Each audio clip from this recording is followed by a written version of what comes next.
주님께서 여러분과 함께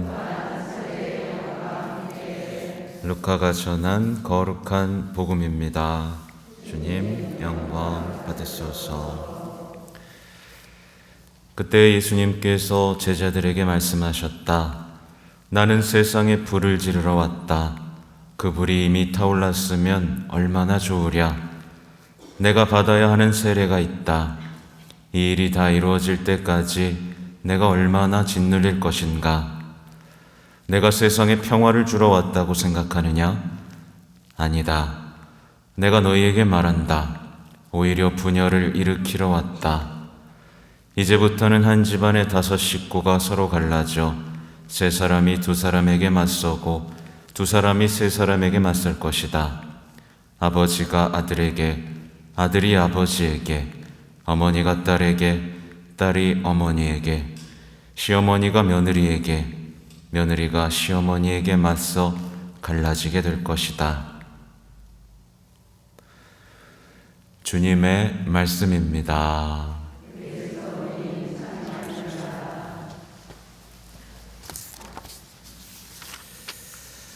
자비로이 교회를 이끌어 주신 주님, 기억하며 감사하게 하소서. 네, 오늘은 고해에 대해서 좀 말씀을 드리고 싶은데요. 오늘 로마서의 내용이죠. 이런 얘기가 나옵니다. 여러분이 지금은 부끄럽게 여기는 것들을 행하여 무슨 소득을 얻었습니까? 라는 얘기죠. 그러니까 예수님을 알기 전에 했던 일들이 뭐예요? 부끄러운 일입니다. 그렇죠.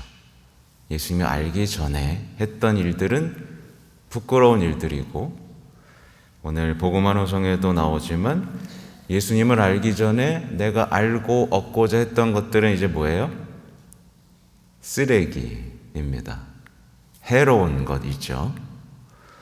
그런데 우리는 그 부끄러운 것들, 해로운 것들에 대한 마음이 있어요, 없어요? 여전히 있죠. 그래서 그리스도인으로서 살아가면서 복음대로 살아가고 사랑하면서 살아가겠다고 하지만 그렇지 못할 때마다 우리가 느끼게 되는 게 뭐죠? 부끄러움인 겁니다. 부끄럽다. 이 부끄러움에 이걸 느끼면 어떻게 해야 되죠, 이제? 부끄러우니까 고백하고 용서를 받아야겠죠. 주님, 제가 또 부끄러운 짓을 했습니다. 저의 죄를 용서해 주십시오. 라고 하고 용서를 받으면 되겠죠. 오늘 독서 내용도 나오지만 죄가 주는 품삯은 뭐예요? 죽음입니다. 만약에 어떤 사람의 삶에서 난 잘하고 있는 것 같은데 자꾸 내 주변 사람들과 내가 죽음과 슬픔과 우울 속에 잠겨 있다면 사실 뭘 저지르고 있는 거죠? 죄를 저지르고 있는 겁니다. 죄의 결과는 죽음이니까. 근데 하느님의 은사는 영원한 생명이에요. 그래서 내가 잘하고 있다면 반드시 우리에게는 죽는 것 같지만, 순교자들이 느꼈던 것처럼 순교자들은 자신이 죽는 것 같지만 영원한 생명에 대한 희망으로 타올랐죠. 그죠? 주변에 생명을 줬죠. 그러니까 우리가 은사 안에서 하느님의 말씀을 따라 산다면 반드시 우리는 기쁘고 생명을 받습니다. 그렇죠. 그러니까 죄가 주는 것과 하느님이 주시는 것에 대해서 우리는 명확하게 볼 수 있어야 돼요. 그래서 만약에 지금 한번 생각해 보십시오. 부끄러운 거 있으세요? 부끄럽다. 부끄러운 건 없고 억울하고 답답한 것만 있지 않으세요? 만약에 고해소에 갈 때마다 들어가서 답답함을 호소하고 상담을 요청하고 있다면 그 사람은 하나님의 사랑과 멀어지고 있는 중입니다. 멀어지고 계신 분? 그렇다고 상담을 하지 말라는 얘기는 아니에요. 오늘날 너무나 뭐랄까요, 죄에 대한 것들이 사라졌기 때문에 저한테 물어보시는 거 괜찮습니다. 괜찮아요. 근데 고해소는 명확하게 우리가 알고 있어야 됩니다. 상담소가 아니라 죄를 용서받는 곳이라는 명확한 우리의 생각들이 박혀 있어야 돼요. 죄를 용서받는 곳입니다. 만약에 고해소에 가는 게 고해소가 아니라 고문실에 가는 것처럼 느껴진다면, 그렇죠? 용서받는 기쁨에 가는 게 아니라 의무감에 가고 있다면, 주님, 저는 죄인입니다 라고 고해하는 대신에 주님, 저 사람이 죄인입니다 라고 고발하고 있으면 여러분은 뭐예요? 그리스도께서 흘리신 그 피를 헛되게 만들고 있는 중입니다. 대부분 고해를 어떻게 하시냐면 싸웠어요. 미워했어요. 주일미사 빠졌어요. 맞죠? 싸웠어요. 미워했어요. 주일미사 빠졌어요. 저 사람 때문에 나 미워했다니까요. 이렇게 고해하고 나면 여러분 변화되세요? 변화 안 돼요. 변화 안 됩니다. 우리는 그 상황 속에서 예수님이 어땠다면 어떻게 행동하셨을까를 다시 한번 생각해 봐야 돼요. 예수님이 없다면, 성모님이 없다면 그 상황에서 어떤 일을 하셨겠구나. 부끄럽다. 죄송하다. 그래서 항상 고백에는 구체적인 고백이 들어갑니다. 이렇게 하지 못했습니다 라는 고백인 거죠. 근데 뭉뚱그리를 하는 거예요. 그냥 명확하지도 않아. 제가 욕심을 부렸습니다. 탐욕을 부렸습니다. 제가 그냥 교만했습니다. 구체적인 게 하나도 없잖아요. 그러면 그 고백은 여러분을 낫게 하지 못해요. 그렇죠? 그냥 불편해서 온 겁니다. 불편해. 부끄러워서 와야 됩니다. 부끄러워서 고백하고 용서받는다면 우리의 신앙은요, 우리는 의로워진다고 제가 말씀을 드리죠. 우리는 의로워지고 그분과 가까워지고 그분을 더 사랑하게 되고 그분을 위로해 드리게 됩니다. 얼마나 좋아요, 그죠? 네. 오늘부터 부끄러움과 아픔의 은총을 청하시면 좋겠습니다.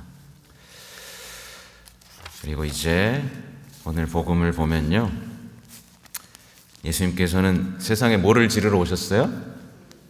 불을 지르러 오셨습니다. 불을 지르러 오셨습니다.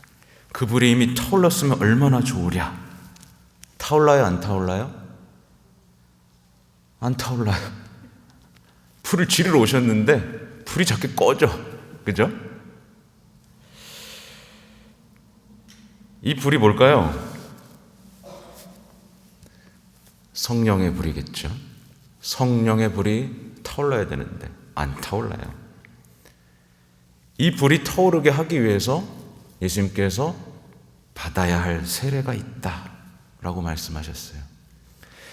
이 일이 다 이루어질 때까지 내가 얼마나 짓눌릴 것인가, 그러니까 내가 이 불을 지를 때까지 얼마나 고생하고 세례 받아야 되는가를 말씀하신 겁니다. 말하자면 이 불을 지르기 위해서 예수님께서 하신 일이 뭐죠? 피의 세례입니다. 그렇죠? 그리스도의 피, 그리스도의 죽음이, 그 사랑의 순교가 세상에 성령을 가져왔죠. 그러니까 십자가의 죽음이 없었으면 성령이 내려오지 않았던 것처럼. 맞죠?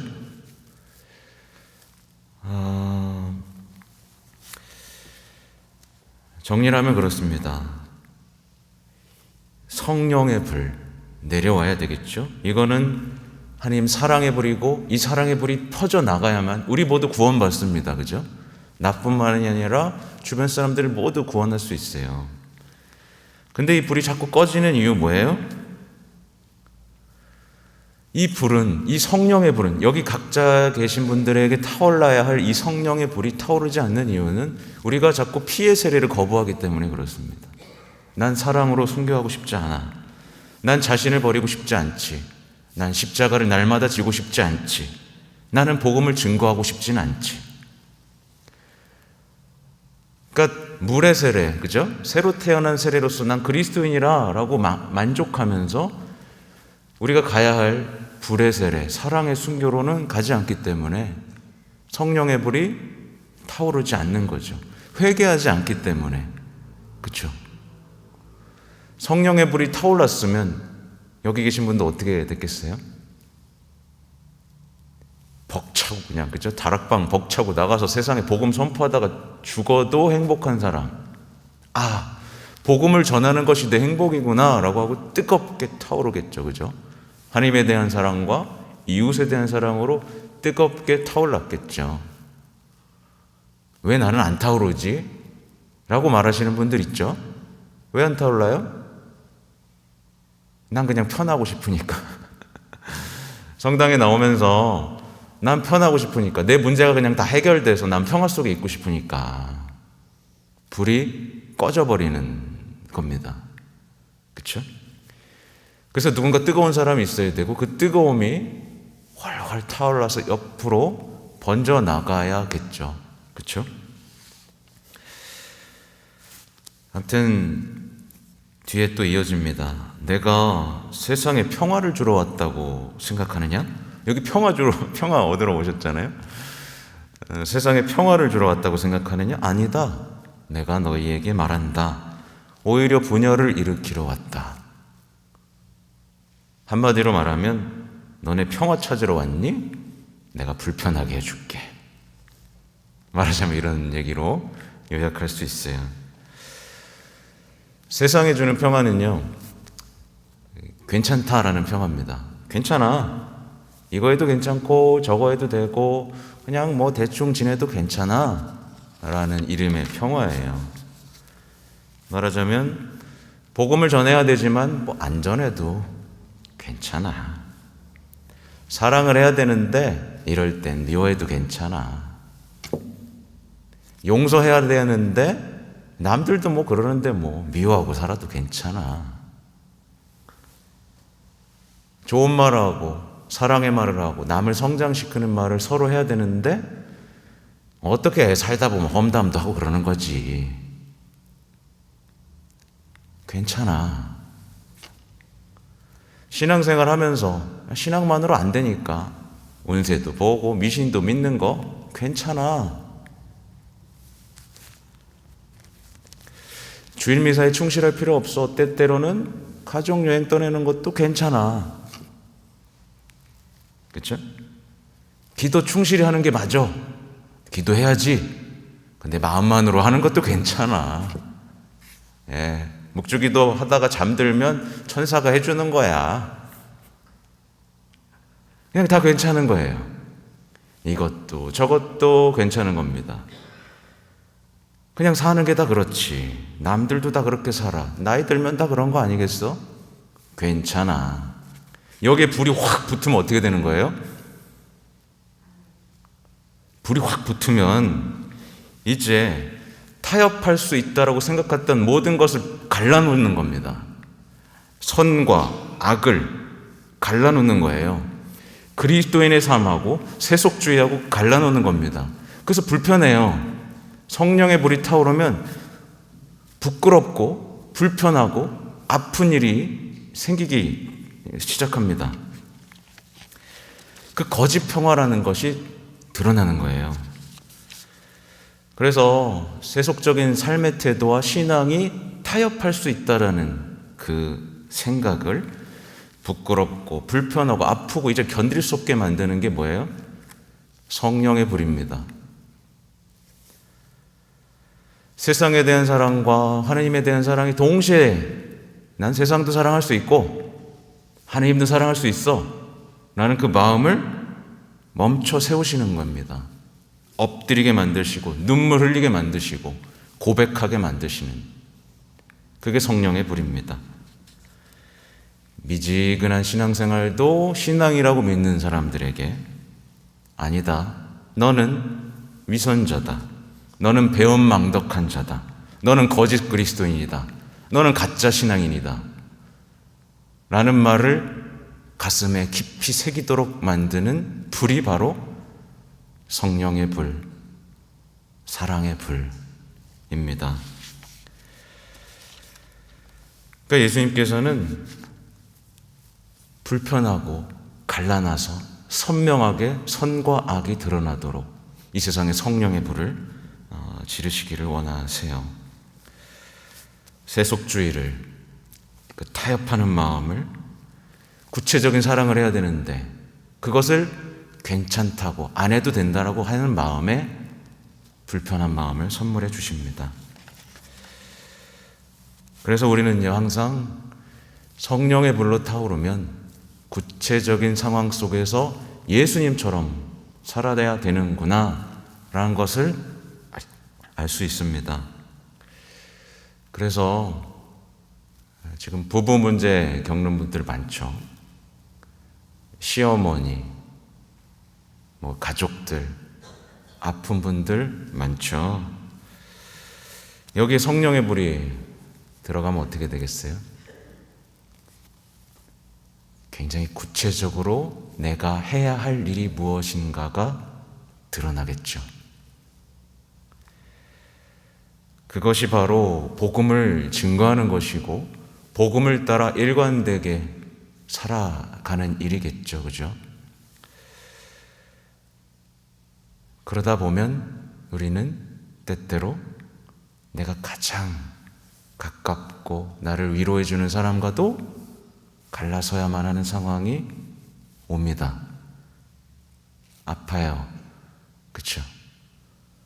바오로 사도는 복음 때문에 수많은 협조자들과 갈라섰습니다. 그렇죠? 어쩔 수 없었어요. 싸웠어요. 그건 복음이 아닙니다. 베드로하고도 붙었죠. 네.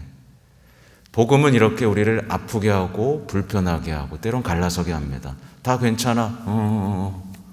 이게 아니에요. 복음은 예수님에게서 드러났지만 죽음을 가져오기도 합니다. 네. 그렇습니다. 여기 계신 모든 분들이 그 불을 체험하고 그 분열을 체험하고 갈라짐을 체험하면서 주님께 감사드리는 분들이 되시면 좋겠습니다. 아멘.